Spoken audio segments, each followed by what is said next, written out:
After centuries of isolation, Nepal's geographic challenge is its struggle to remain independent and maintain a distinct identity from surrounding global powers.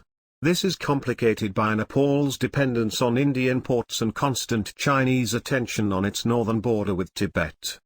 A sandwich between two superpowers is how Nepal's founding monarch, Prithvi Narayan Shah, described the Himalayan kingdom he forged out of dozens of feuding principalities in the 18th century. Even 250 years ago, it was evident to the country's founder that his new nation had to contend with the geopolitical influences of its two powerful neighbors, China to the north and British India to the south. Indeed, the British were immediately wary of the belligerent and expansionist new Himalayan kingdom. They invaded Nepal in 1814, and an ensuing two-year war ended in a stalemate.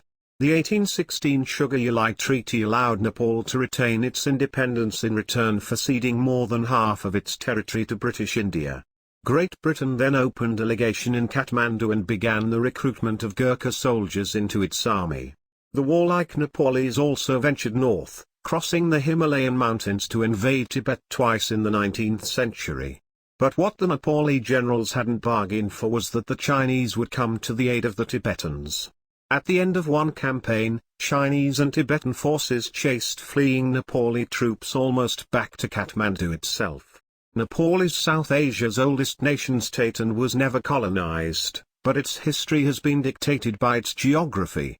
Today, it is the world's most densely populated mountain nation, its 30 million people sandwiched between China and India.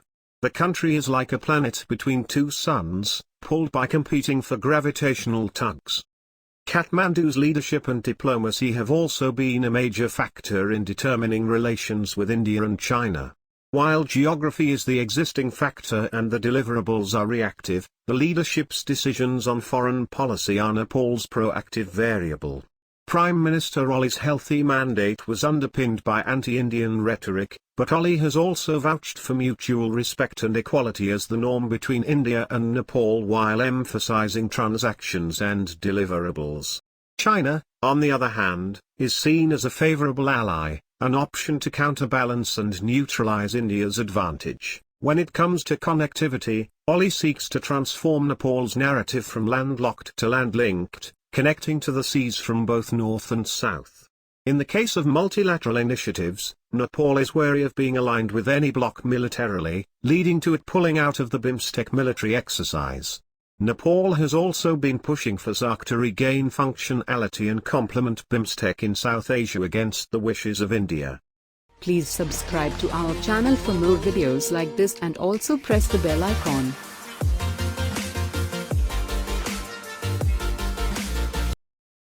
Between two giants. The uneasy relationship between the two Asian giants has evolved. China is now India's largest trading partner, overtaking the United States. Both countries have shelved their bilateral disputes to concentrate on investment-led growth, providing jobs for their huge populations. Some see the relations between China's one-party command economy on an inevitable collision course with India's Westminster-style democracy, but others say the two nuclear-armed countries have no option but to cooperate. Nepal finds itself, quite literally, in the middle of all this. In 2006, it emerged from a 10-year Maoist revolution that left 17,000 people dead. Since then it has been struggling to write a new constitution as former guerrillas fight elections, and the country grapples with the new political reality, that power today comes from the ballot instead of the bullet. The Chinese have always been embarrassed by the Nepalese Maoist revolution, fought in the name of a leader they embalmed and placed in a mausoleum in Beijing nearly 40 years ago. This is why Chinese state media has never called Nepal's revolutionaries Maoists, referring to them instead as anti-government rebels. When India gained independence in 1947, the Rana dynasty's days were numbered. The Shah kings were reinstated, and Nepal had its first democratic elections in 1959, becoming a constitutional monarchy. But New Delhi needed a pliable and friendly leader in Nepal, someone who could be tempted with rewards. So, when King Mahendra dissolved parliament in 1960, imprisoning Prime Minister BP Koirala and reverting to absolute monopoly, New Delhi was not especially miffed.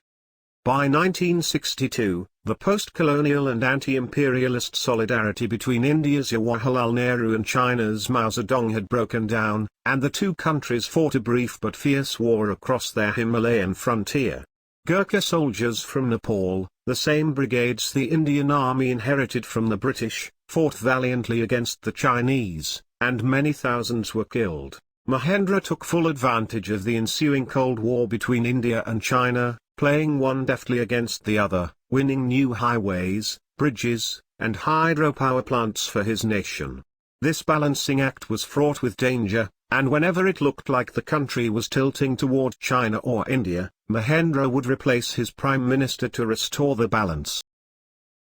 Maintaining friendship with both superpowers today.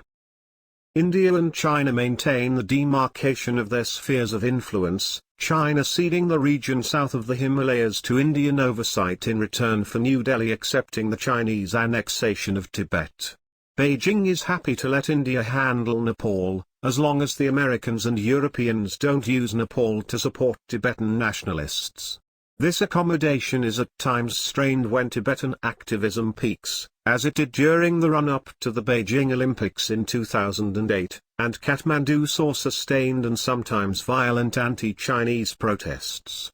The Chinese persuaded the Nepal army to maintain a sentry post at a point above base camp I on Mount Everest to conduct security checks on climbers. Despite their competition in the littoral states of the Indian Ocean, however, India and China are not rivals for influence in Nepal. Indeed, there are indications that New Delhi and Beijing consult each other quite regularly about their shared neighbor. There is a convergence of interests since neither country wants an unstable Nepal to upset their détente. After King Mahendra, successive rulers in Nepal have learned that it does not pay to play India against China anymore. In fact, Beijing has often summoned Nepali Maoist leaders to China and lectured them on the need to sort out relations with India. Though Nepal and India are both democratic states with vibrant free media, Nepali politicians are often tempted to stoke populist anti-Indian feelings, especially during election time. There is a tendency to bend over backward to be friendly to China, simply to counterbalance Nepal's increasingly overwhelming economic and political dependence on India. Criticism of China and coverage of human rights issues in Tibet are either muted or non-existent in the Nepali media, whereas every incident on the border with India makes headlines.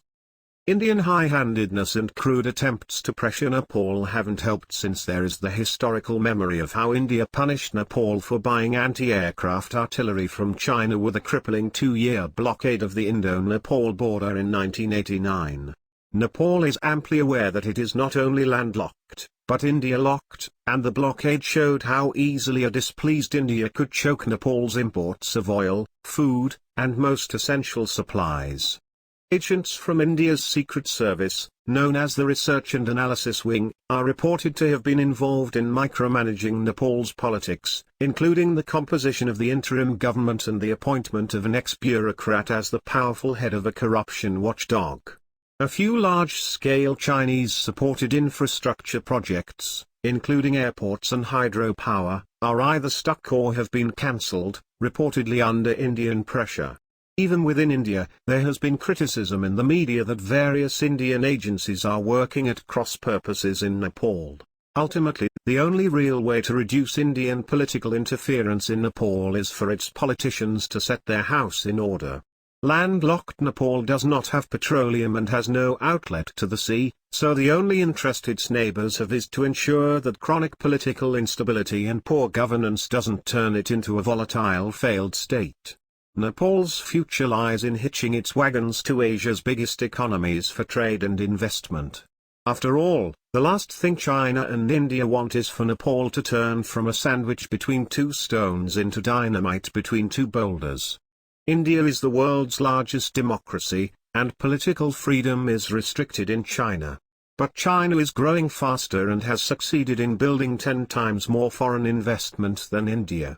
Nonetheless, in 1990, Nepal's first people power movement turned an absolute monarchy into a constitutional monarchy, allowing multi-party rule after 30 years of dictatorship.